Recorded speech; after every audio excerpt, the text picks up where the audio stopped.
political lunatics. They destroyed all the information. You can't get any information. They went for like a year and a half, almost 2 years, screaming and ranting and raving. Democrats plus two worse than Democrats.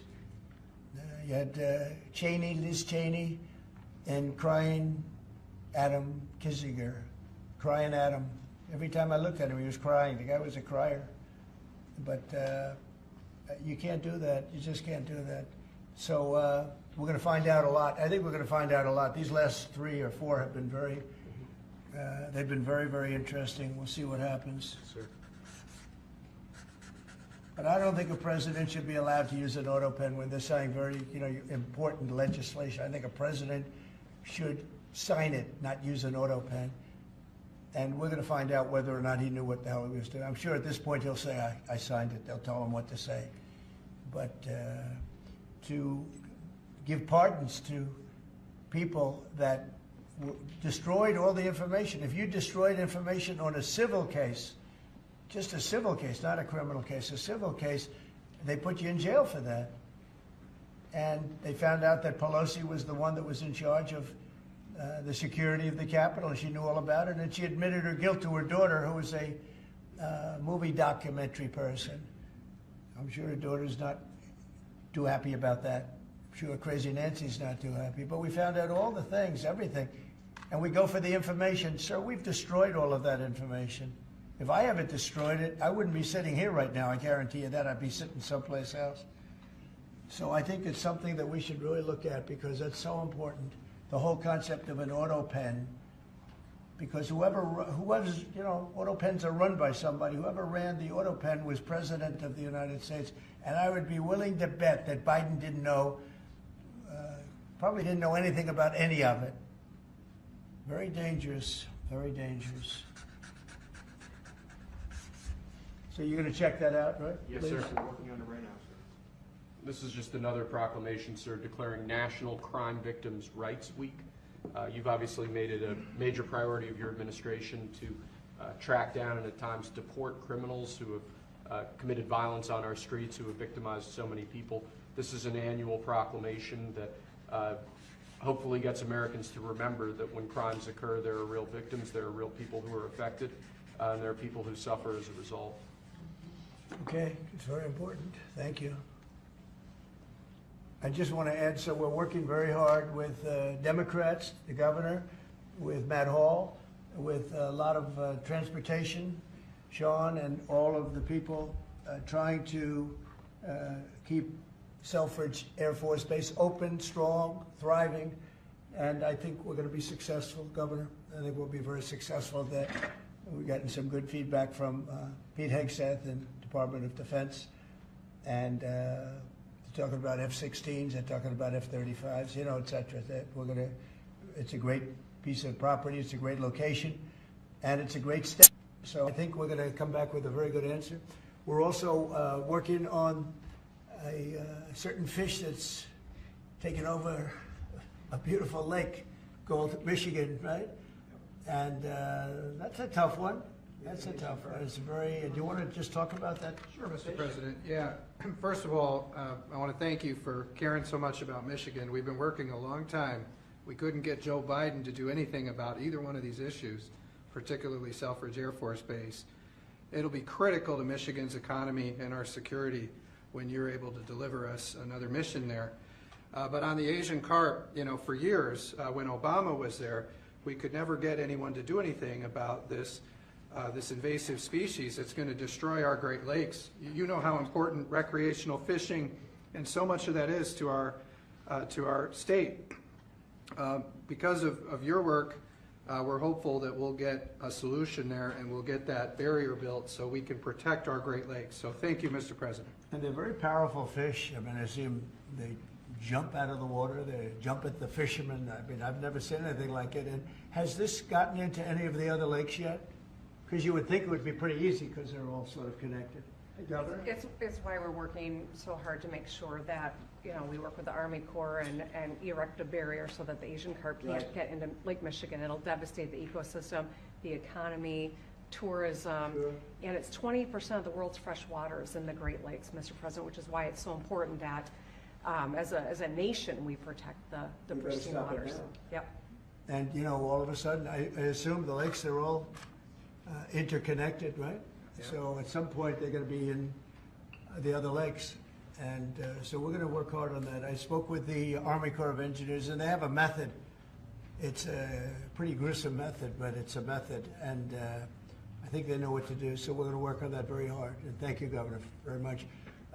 Sort of a bipartisan thing when you get right down to it.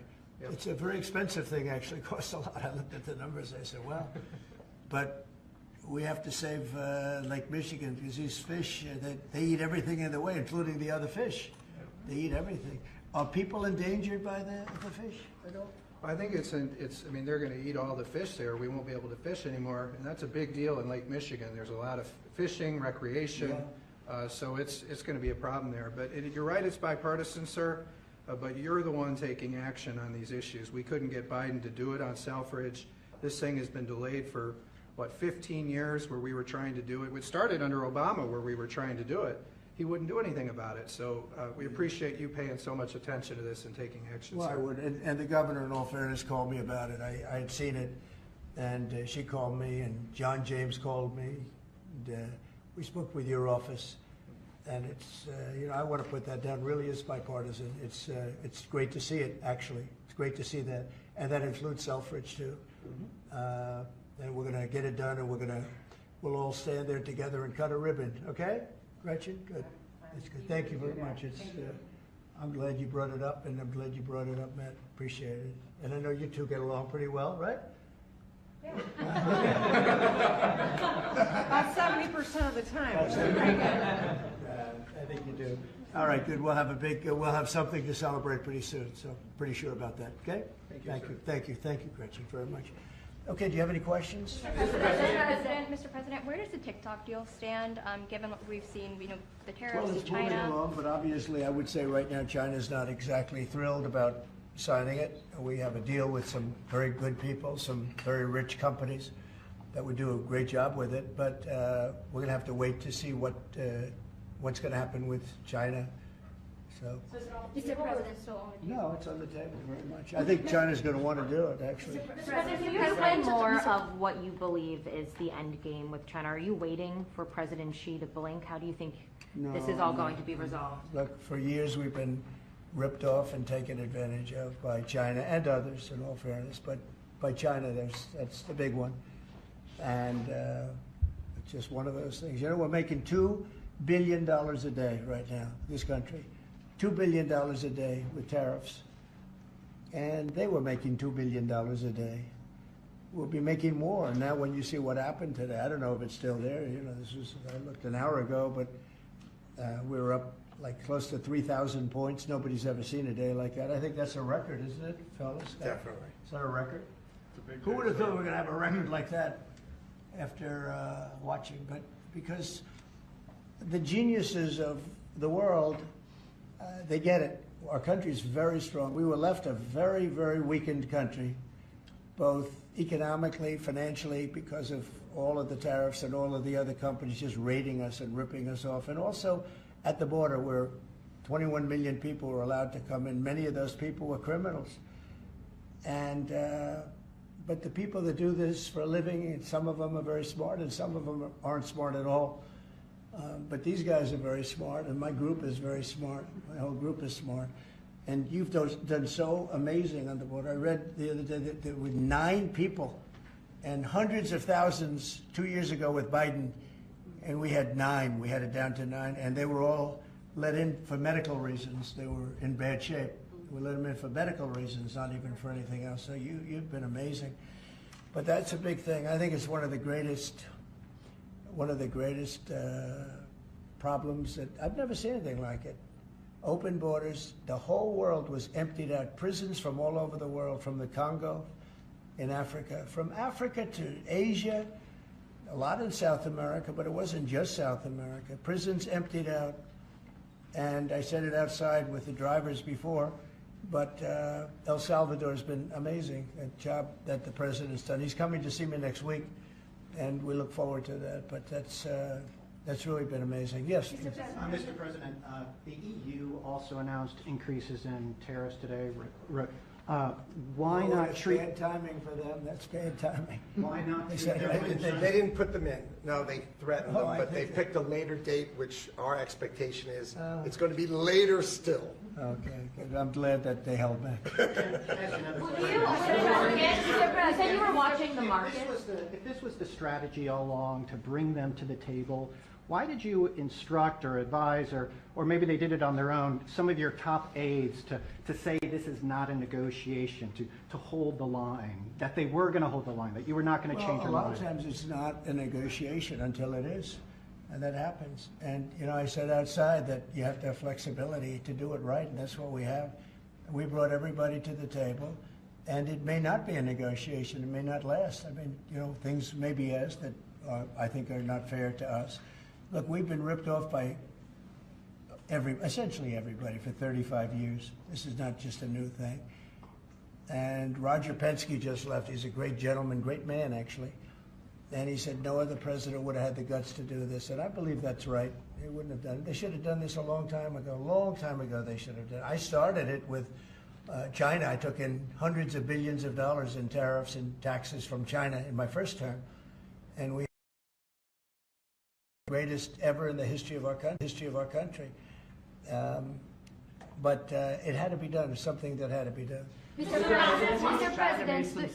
Mr. President, thank you so much. Which countries will be negotiating first? Do you have any criteria? Because, for example, Brazil and the UK, they do not have deficits with the US. They have a surplus. They do not have a surplus. They have deficits with the US. So what is the criteria? And also, would you consider talking or meeting with Xi Jinping? No, sure. He's a friend of mine. I mean, I like him. President Xi, I like him. I respect him. But they haven't treated our country right. Sure, I'd meet with him. On the other countries, we have Japan is here, and South Korea is here, and others are here, and we're trying to see them. It's from what I hear, it's much more than 75. I said 75 plus. So many. It's everybody wants to make a deal, actually, and you know we want to do what's right for our country. We also want to do what's right for the world. The world is important. I mean, you know, it's the world, right? And I think we're going to make a lot of people very happy. And I think investing in the United States of America will be the greatest investment that anybody's ever made.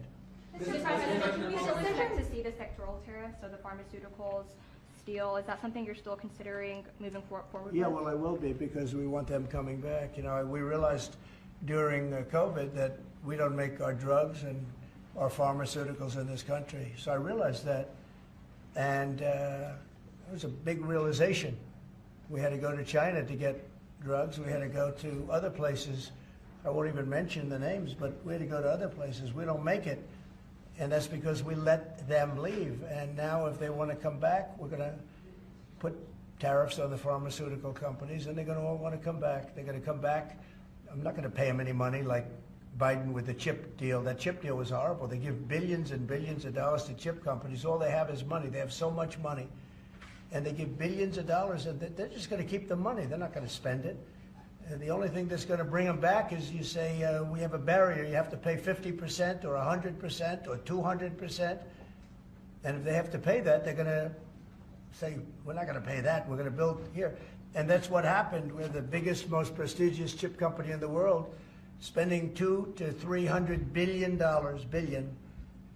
Think of that, $1 billion to build essentially one massive plant. It'll be one of the largest plants in the world, and we're going to get them very quickly. We're going to get them energy. We're going to get them the electricity they need and the energy that they need, and it'll be approved by Lee Zeldin, a total professional, and it'll be approved very quickly. And they'll get their zoning very quickly. They'll have everything done in a matter of months.